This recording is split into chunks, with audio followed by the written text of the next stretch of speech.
ये बारिश तो रुकने का नाम ही नहीं ले रही है। अब घर कैसे जाऊं? ओह, सामने बड़ी पन्नी पड़ी है। चलो मैं उसी को पहनकर घर चला जाता हूँ। गरीब अमित तूफानी बारिश में पानी में भीगता हुआ एक पेड़ के नीचे खड़ा कांप रहा था।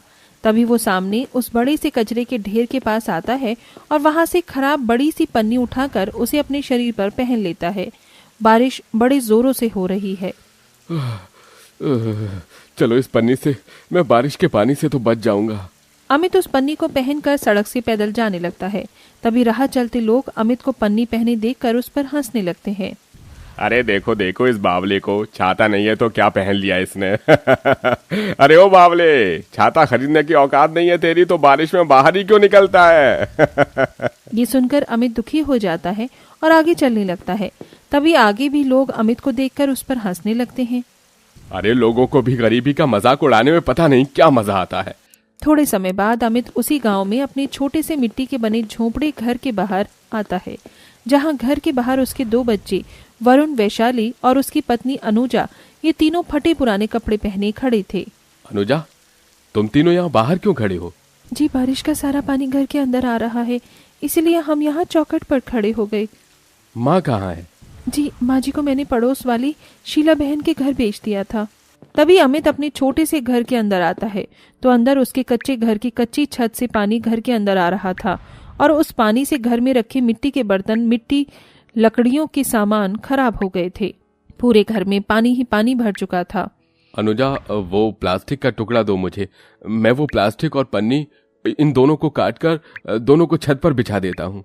तभी अमित पन्नी और प्लास्टिक को लेकर जैसे तैसे बारिश में घर के ऊपर चढ़ता है और पन्नी और प्लास्टिक को घर की छत पर बिछाकर उन पर पत्थर रखकर घर में चला आता है, जिसके बाद छत से पानी आना बंद हो जाता है। अरे वाह, अब तो बिल्कुल भी पानी नहीं आ रहा घर में। थोड़े समय बाद अनुजा अपनी सास दामिनी को घर लेकर आती है और सब साथ बैठकर खाना खाने लगते हैं। अमित अपने इस परिवार के साथ अपने इस छोटे से घर में रहकर बड़ी गरीबी अवस्था में अपना जीवन बिता रहा था। अमित का घर बहुत छोटा था। उसके घर की छत और दीवारों से बारिश का पानी घर के अंदर आता था, जिसके चलते अमित के घर में बैठा भी नहीं जाता था।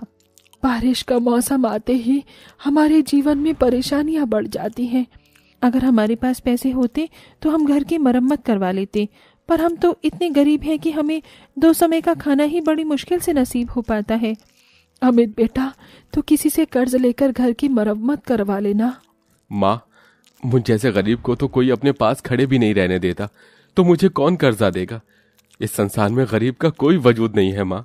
अपनी गरीबी हालत देखकर अमित और उसके परिवार वाले काफी उदास हो जाते हैं। दोस्तों, इसी को गरीब की जिंदगी कहते हैं। एक गरीब को अपने जीवन में बहुत से संघर्ष का सामना करना पड़ता है।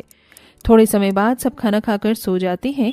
अगले दिन सवेरे बारिश लगातार शुरू ही थी। अब कैसे जाऊं मैं काम पर? यह बारिश तो बंद होने का नाम ही नहीं ले रही है।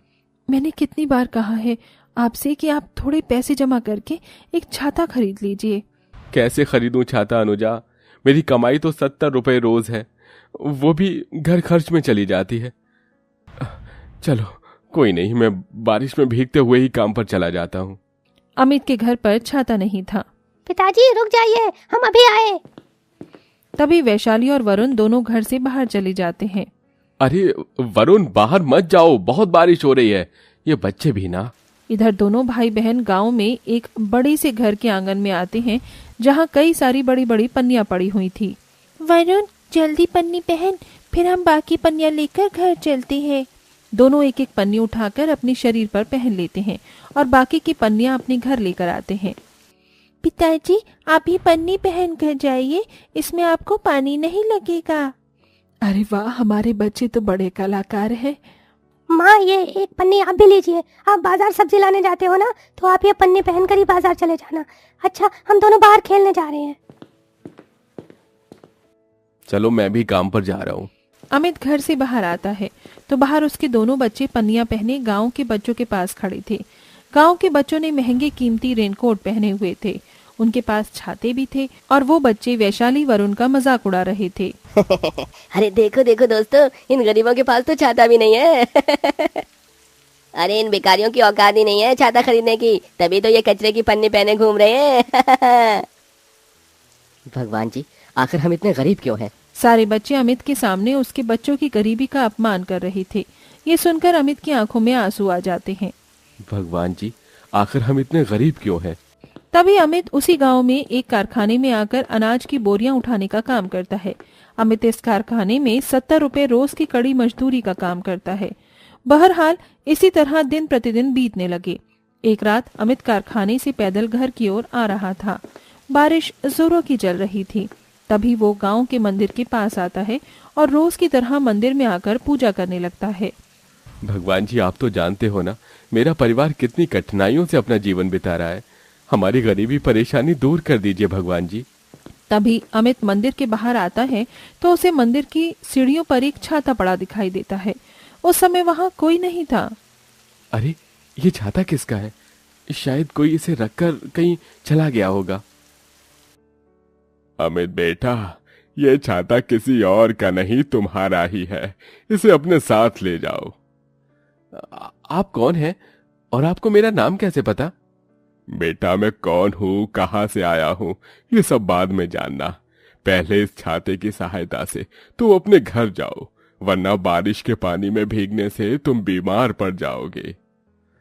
पर ये छाता मेरा नहीं है, मैं कैसे इस छाते को ले सकता हूँ? अरे, ये छाता मेरा है, मैं तुम्हें ये छाता उपहार में दे रहा हूँ। अब तो ले जाओ इस छाते को। तभी बाबा के कहने पर अमित वो छाता हाथ में लेकर उसे खोलता है और वहां से अपने घर आता है। छाते के नीचे आने से अमित बारिश में गीला नहीं होता। तभी अमित घर आकर सबको वो छाता दिखाता है। भला हो उस भले इंसान का जिन्होंने तुझे ये छाता दिया।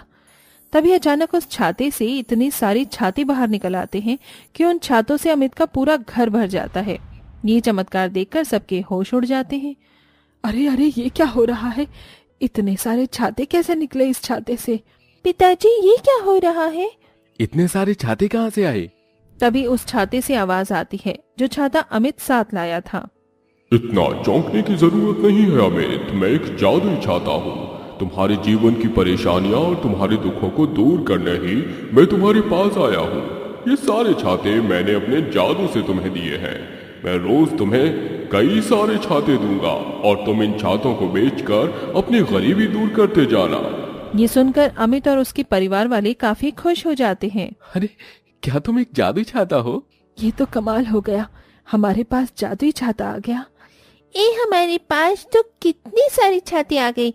अब हम भी बारिश में बाहर छाता लेकर घूमेंगे। ये जादुई छाते, हम गरीबों के जीवन में आकर तुमने हमें जीने की एक नई राह दिखा दी। तुम्हारा बहुत बहुत धन्यवाद जादुई छाते। अनुजा, ये छाते बेचकर तो हमारी सारी गरीबी दूर हो जाएगी। तभी अगले दिन अमित अनुजा दोनों कई सारे छाते लेकर गांव में आते हैं। छाते ले लो, छाते बढ़िया बढ़िया मजबूत छाते ले लो, केवल 100 रुपए में एक छाता खरीदिए, केवल 100 रुपए। अरे वाह, केवल 100 रुपए में छाता? अरे भाई, हमें 2 अच्छे वाले छाते देना। तभी अमित दोनों को 2 छाते देकर उनसे पैसे लेता है। देखो अनुजा, हमारे 2 छाते तो हाथों हाथ बिक गए। बस इसी तरह हमारे सारे छाते बिक जाएं। तभी दोनों मिलकर सारा दिन पूरे गांव में घूम घूम कर छाते बेचने लगते हैं। शाम तक उनके सारे छाते बिक जाते हैं। वाह वाह वाह, कितने सारे पैसे आ गए हमारे पास। तभी अमित और अनुजा उन पैसों से थोड़ा राशन घर लेकर आते हैं और बढ़िया सा खाना बनाकर अपने परिवार के साथ खाते हैं। इसी तरह वो जादुई छाता अमित को रोज रोज कई सारे छाते देने लगा और अमित अपने परिवार के साथ रोज रोज छाते बेचकर अपनी गरीबी दूर करता गया। एक दिन अमित अनुजा गांव में छाते लिए खड़े थे। तभी एक बच्चा उनके पास आता है। मुझे भी एक छाता चाहिए। बेटा, तुम्हारे पास पैसे हैं? मेरे पास तो बस 1 रुपया ही है। बेटा, इतने पैसों में नहीं आता छाता। बच्चा वहां से उदास जाने लगता है। रुक जाओ बेटा, वो 1 रुपया लाओ और ये लो छाता। अमित 1 रुपया लेकर एक छाता उस गरीब बच्चे को दे देता है। वो बच्चा वो छाता लेकर बड़ा ही खुश हो जाता है। देखो अनुजा, वो बच्चा कितना खुश हो गया। अब से हम गरीब लोगों को 1 रुपए में ही छाता बेचेंगे, ताकि गरीब से गरीब इंसान भी बारिश के पानी से बच सके। उसके बाद से अमित अनुजा गरीबों को 1 रुपए में छाता बेचने लगे और अमीरों को 100 रुपए में छाता बेचते। खुशी खुशी अपना जीवन भी बिताने लगे।